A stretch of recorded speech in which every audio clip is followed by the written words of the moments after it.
Oiê, tudo bom? Eu sou a Mikan, Mika com 3 N's no final, e hoje eu vou falar sobre O Homem Invisível, filme de terror psicológico, suspense, que estreou nesses últimos dias. Eu demorei um pouquinho pra lançar esse vídeo, mas eu gostei muito do filme, então achei que valia a pena fazer mesmo assim, com alguns dias de atraso. Então, como o filme já saiu, caso você já tenha visto, eu queria falar pra você deixar aqui nos comentários o que você achou dele. E hoje, além de falar o que eu achei do Homem Invisível, eu também vou falar um pouquinho sobre um elemento que aparece bastante no filme, que é o gaslighting. Pra começar, o Homem Invisível era pra ser daquele universo que ia ter dos monstros da Universal. Lembra? Aquele que ia começar com a múmia, aí a múmia não deu muito certo e tudo mais. Só que aí, em vez deles cancelarem esse projeto, eles decidiram fazer filmes individuais, o que eu achei uma escolha acertada, porque aí eles podem ter um perfil diferente em cada filme e tal, não precisa ser um universo compartilhado. E o Homem Invisível em si seria um desses monstros da Universal, que ele aparece nos cinemas desde os anos 30, e aí ele é considerado uma dessas figuras monstruosas do cinema. Mas o personagem em si, o Homem Invisível, é lá da história escrita pelo H.G. Wells, lá no século XIX. Então esse livro, lá de 1897, já tem a premissa de que um cara chamado Griffin descobriu uma maneira de ficar invisível. E o livro explora isso. Mas assim, eu nem vou entrar em tantos detalhes assim do livro aqui, porque é basicamente essa a inspiração que tem no filme de agora. É só essa premissa de que o cara tem o sobrenome Griffin e que ele consegue ficar invisível. De resto, é tudo bem diferente. Então, até se você pegar o filme da década de 30, depois o Retorno do Homem Invisível da década de 40, aí mais recentemente O Homem Sem Sombra, que é o filme com o Kevin Bacon, todos esses filmes vão ter elementos bem diferentes dessa adaptação de agora. E eu fiz toda essa introdução pra dizer que eu achei muito acertado, porque uma maneira de você fazer com que os monstros se tornem atuais é você trazer para temas relevantes nos dias de hoje. E no caso do Homem Invisível de 2020, o monstro é aquele ex-abusivo. A primeira cena do filme é o fim desse relacionamento abusivo, quando a vítima, que é a Cecília, interpretada pela Elizabeth Moss, decide fugir do namorado dela, o Adrian Griffin. Eu não vou descrever qual foi o plano dela para fugir, nem nada, mas é importante falar que ela teve que fugir desse relacionamento porque ela estava com uma pessoa que era extremamente controladora, que queria controlar o que ela fazia, o que ela comia, o que ela pensava, se ela ia ter filhos ou não, quando ela ia fazer o que e como, se ela falava com as pessoas, se ela saía de casa. E ela percebeu que ela corria risco estando lá com ele e que ela precisava de um plano para sair de lá sem ele perceber, porque senão ele ia impedir a fuga dela. Então, algum tempo depois, a Cecília recebe a notícia de que o Adrian está morto. E isso viria como um alívio, certo? Afinal, essa pessoa tão controladora que poderia vir atrás dela, que ela teve que dar um jeito de fugir dele, ele não saber onde ela tava para que ela finalmente pudesse ser livre, ele morreu. Então agora ela pode viver sem preocupações. Mas acho que o próprio título do filme já dá a entender que não é bem isso que acontece. Coisas começam a acontecer ao redor dela que fazem com que ela pense que o Adrian não parece ter morrido de verdade. Ele parece que tá sempre ao lado dela, só que invisível. E é lógico que se qualquer pessoa chegar pra você e falar: então, meu ex que tá morto, na verdade ele tá aqui, tá invisível, ele tá acendendo meu fogão pra queimar minha comida,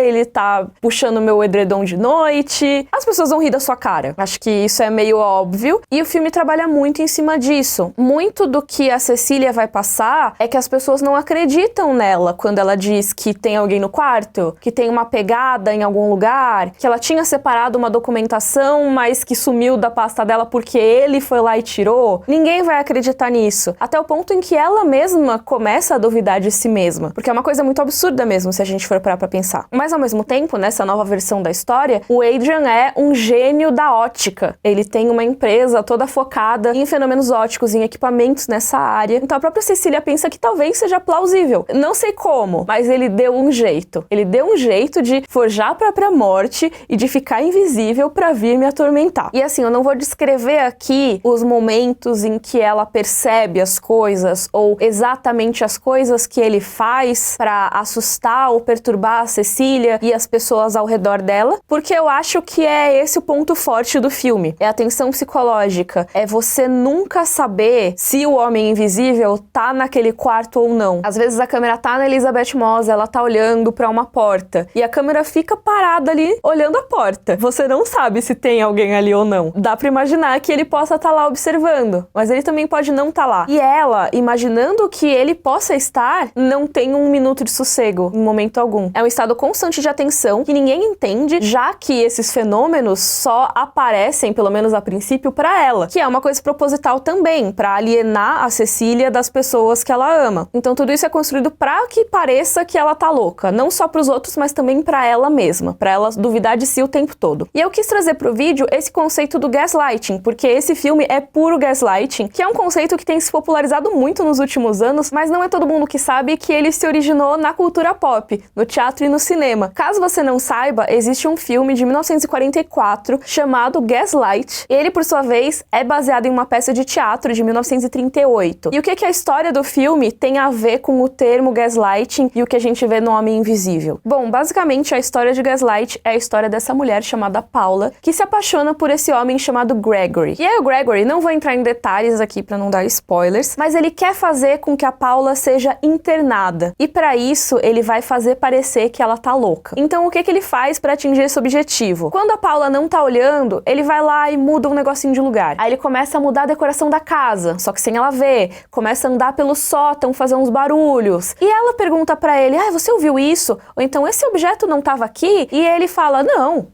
Como assim? Sabe, faz como se nunca tivesse acontecido aquilo, sendo que ele era o culpado. Isso tudo pra parecer que ela tava imaginando coisas. E uma das coisas que o Gregory mexia na casa era nas lâmpadas, que na história não eram lâmpadas elétricas, elas eram a gás. Então você conseguia controlar a quantidade de gás que era liberada, ou seja, funcionava tipo um dimmer. Você mexia na intensidade da luz. E ele ia mexendo nessa intensidade da luz pra Paula perceber e fingir que nada de errado tava acontecendo, que ela tava reclamando da luz porque tava ficando louca. E o que ele faz é um exemplo de livrinho de como é gaslighting, como ficou conhecido hoje em dia. Por isso até que pegaram o nome do filme pra dar um nome a essa tática, que é uma tática de abuso emocional, em que uma pessoa faz com que a outra comece a duvidar de si mesma, da sua própria percepção, da sua capacidade mental e até dos seus próprios sentidos, do que ela vê, do que ela ouve, começa a duvidar das próprias memórias e tudo mais. Um exemplo bem antigo também de gaslighting no cinema é em O Bebê de Rosemary, que ela tá acompanhando a gravidez e ela começa a se sentir muito desconfortável com a maneira como as coisas estão sendo conduzidas. Ela acha que o médico tá meio estranho, tem alguma coisa errada, e ela fala pro marido dela, que seria a pessoa em quem ela confiaria pra isso, né? Só que o marido desacredita ela em tudo. Você tá tendo sonhos estranhos?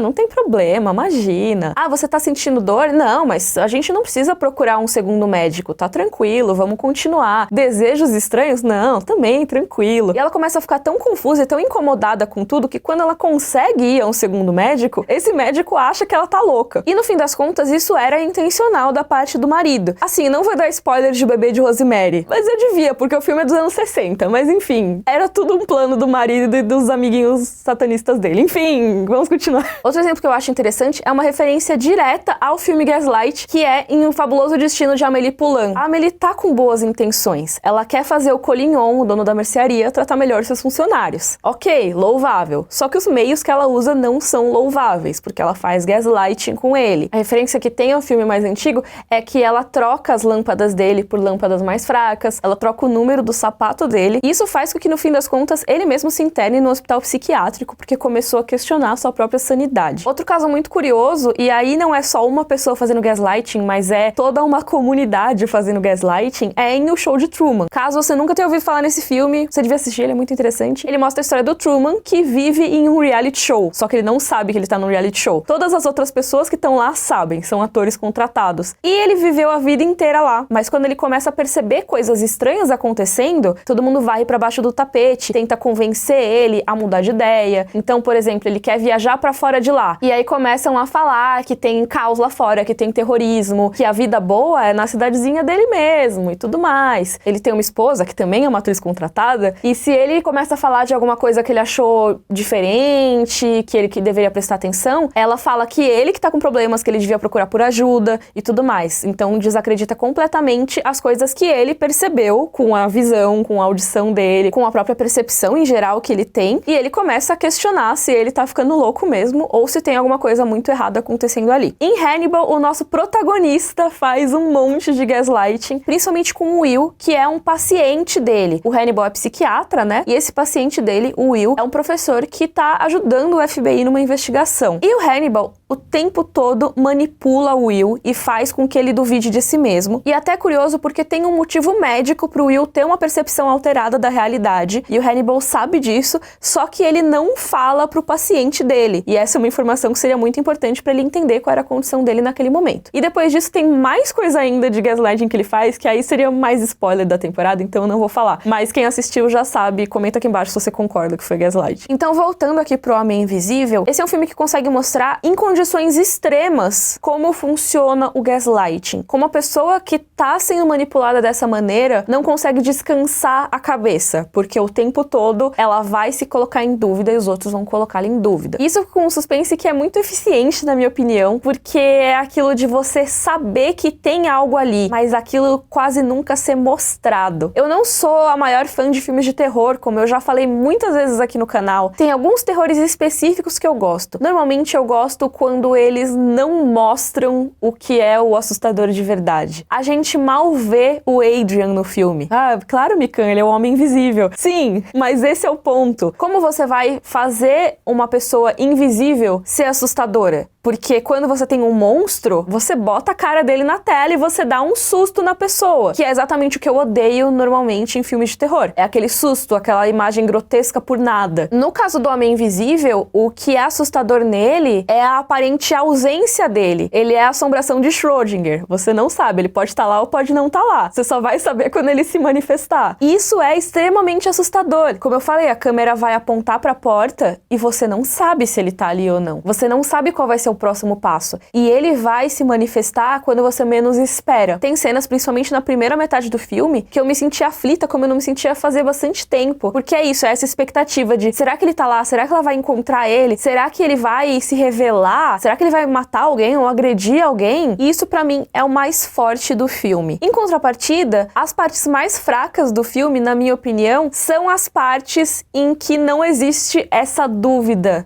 todo esse questionamento, esse suspense. São as partes de mais ação e de mais certeza. Essas partes pra mim tiram o que é mais essencial pra gente ter medo do Homem Invisível. Ele poder estar lá o tempo todo. Se a gente tem certeza de onde ele tá, o que ele tá fazendo, isso já tira uns 70% do medo que ele pode causar. Antes de concluir o vídeo, eu queria falar uma coisa que rolou no meu Twitter, quando eu comentei que eu tinha gostado muito do filme e tal. Algumas pessoas vieram falar comigo de que, ai, não gostei, achei muito previsível. Ai, não gostei, logo no começo eu sabia o que ia acontecer. E assim, primeiro que eu não acho que o filme seja totalmente previsível. Eu não vou dar spoilers aqui do que acontece, mas de qualquer maneira, se você quiser pular pra conclusão, vai estar aqui o tempinho pra você pular. Mas eu só queria falar uma coisa sobre essa questão, que é essa necessidade que a gente tem de ser surpreendido por tudo, o tempo todo. É o vício que a gente tem em plot twist, em reviravolta. Inclusive, eu acho que vale a pena fazer um ficcionário de plot twist. Se vocês quiserem, aqui embaixo eu faço, explicando quais são e tal. É um assunto muito interessante que eu gosto muito, porque eu gosto de plot twist. Mas o que eu não gosto é a obrigatoriedade de tudo ser algo com um final inesperado. Que só importa o acontecimento, entendeu? Fulano morreu, não sei quem matou. O vilão de verdade era tal pessoa. Eu acho que a gente se ater a esse tipo de coisa desvaloriza todo o resto do filme. E é lógico que quem valoriza apenas as reviravoltas não vai achar tão legal a parte psicológica do filme, porque vai parecer uma parte que nada acontece. Afinal, é só ela olhando pra uma porta. É só ela achando que o cara tá lá, mas ele não tá lá. Ou ele tá lá e ela não sabe. O problema não é que a história não teve uma reviravolta naquele momento. E eu acho que uma coisa muito legal que esse filme faz é que ele te dá todas as peças pra você montar o quebra-cabeça enquanto a história tá rolando. Então, quando as coisas acontecem, você já poderia ter adivinhado como seria o final. Sim, com certeza. Mas eu acho que isso é muito mais honesto do que aquela coisa de do nada aparecer o verdadeiro vilão. Tipo, na verdade o vilão o tempo todo era o cachorro. Ele tava manipulando o Homem Invisível. Tipo,